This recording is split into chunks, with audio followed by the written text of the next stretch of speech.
Myles Rice has entered the transfer portal. Shout out to Jeff Goodman, who broke this news. The agency, PNW Sports Group, told the Field of 68. Myles Rice, who began his career at Washington State, ended up taking his talents to Indiana and Mike Woodson. Not a surprise that any names that played for Mike Woodson have opted to enter the transfer portal. But I do think, from just the few Indiana fans I know, Rice was at the top of their list of a guy they wouldn't mind keeping as a guy they still believe in. Doesn't seem like that's going to happen. Myles Rice looking for yet another new destination here, Ralph. Let's start broadly on this because this is very fresh. This happened just within the last hour. But what's your general stance on Myles Rice, the player, 2 years into his career? Oh, see, I had heard from Indiana fans the flipped. He was at the top of the list of people they wanted to have gone. Really? May have had something to do with all the mid range bricks he was throwing up late in close games and the shot selection. That was a little bit questionable. I think the jury is still out on him as a player because the Washington State version you take all day. Like he's a top five, top 10 player in the portal if you just take that version of him. And he looked like that for about a month at Indiana. But the version that played in February and March is one that you wonder if he stays at the power conference level. I think he's still power conference level player. I think that's still in there. I would blame more of the Indiana struggles on everything Indiana related in terms of the situation that was ongoing there and the coach that he had, and just the general circus that was around the end of Mike Woodson's tenure in the Indiana program. But he is somebody who is more of a gamble now as opposed to somebody who seemed like a sure thing a year ago. Yeah, he is. Rice's career has been weird because you go back to the season at Washington State just to set the table on like what exactly happened that made Myles Rice so appealing to everybody. Well, the year before Myles Rice got to Washington State, they had TJ Bamba, Justin Powell, Mo Gay in the front court, DJ Rodman, Jakomowski. Like they had good players. Mhm. And they go 17 and 17, not a great season with a bunch of good players. And then all of a sudden, Myles Rice comes in healthy after his battle with cancer, which is a big part of his backstory as well. He's an Yep. easy player to root for all of those reasons. And Myles Rice comes in and becomes this star point guard that I think at the time we came off of last season, a year where Washington State went 25 and 10, won a game in the NCAA tournament, and we were like, wow, all these dudes are winners, and Myles Rice was the centerpiece of the winners there. Yep. And now I look back at it, you look at who else was on that team. Isaac Jones and Jalen Wells are in the NBA. Oscar Clough was in his front court, who went on to be one of the best mid majors in the country this year. He's in the portal and he's going to get a bag from a high major now. So I look back like a year ago, I would have said Myles Rice like really took this group to overachieve.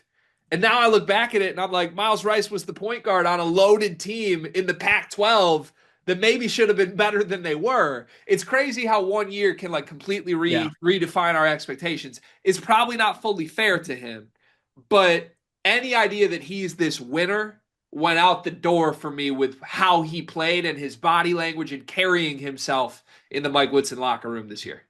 I think that's incredibly fair. There were also expectations on him that I think you could see weighed on him, or at least the attempt to try and meet those expectations and exceed those expectations. It's the first time those have largely been placed on him because even last year, Washington State, nobody expected anything from the team. And anything that he gave the team was a bonus, given what he was coming off of with the cancer diagnosis.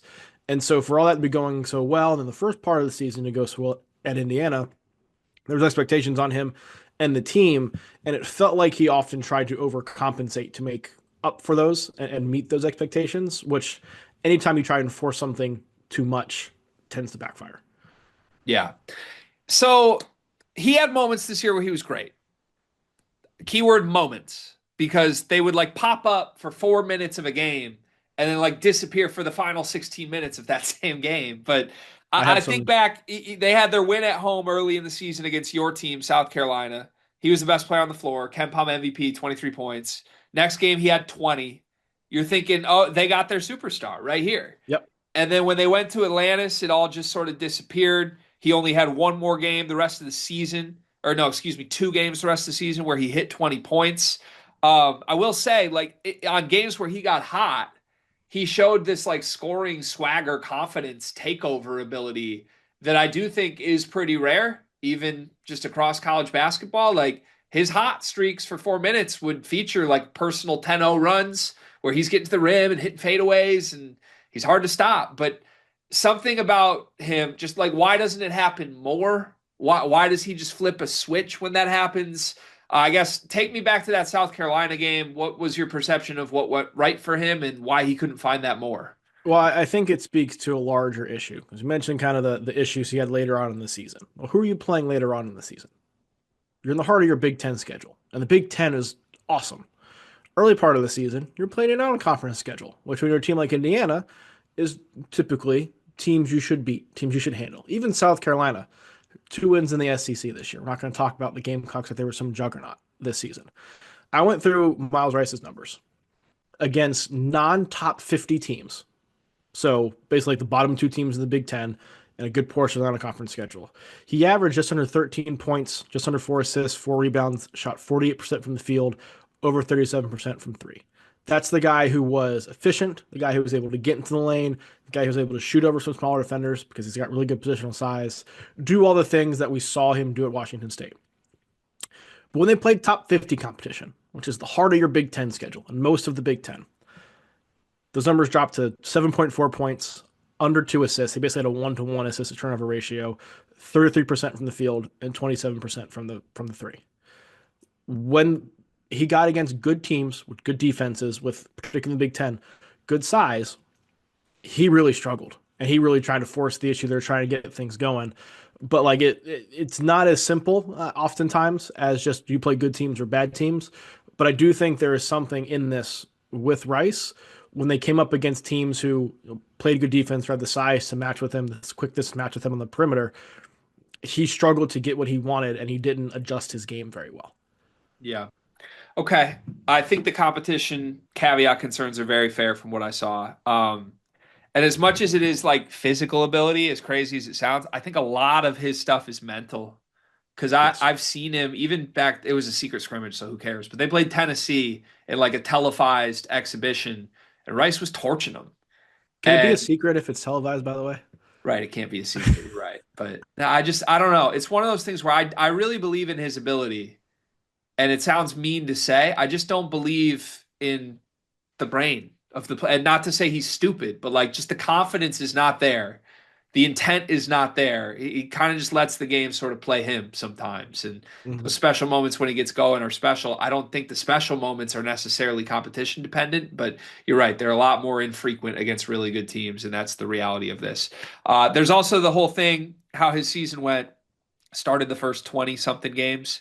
Yep. February 11th against Michigan State, basically immediately after Mike Woodson is announced that he's no longer returning. Maybe do a little sleuthing here, Charlie Day at the whiteboard. Mike Woodson no longer has to please some people behind the scenes. Mike Woodson can do whatever he wants the final month of his coaching career. Mike Woodson made personnel changes that basically took Myles Rice off the floor. His first game after that happened, he only played 12 minutes against Michigan.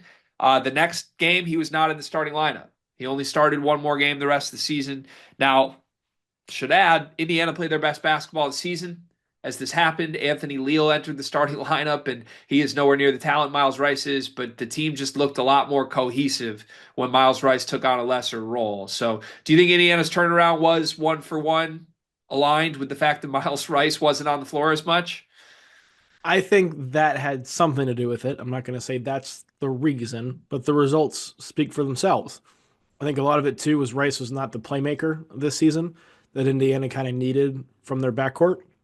If he's not going to do that, and if he's going to be inefficient, you need to get somebody else in the game. I think that too kind of lends itself to, maybe he wasn't one of Woodson's guys.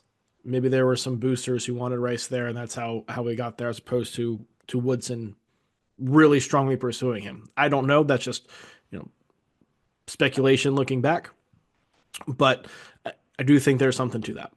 Yeah, I think that's the obvious answer. He's a South Carolina kid for what it's worth. He's one of those interesting ones. This is so fresh in the portal. We don't have a list out yet. Maybe we'll have another video once a list comes out. But I like to go back to who were after these kids in high school because sometimes you'll build a relationship with a kid that ends up getting you him in the portal years later. And he's interesting because he was only a 3-star prospect. He didn't have a bunch of huge offers. The high school list was Washington State, Belmont, Bucknell, East Carolina, Georgia State, Iona, James Madison.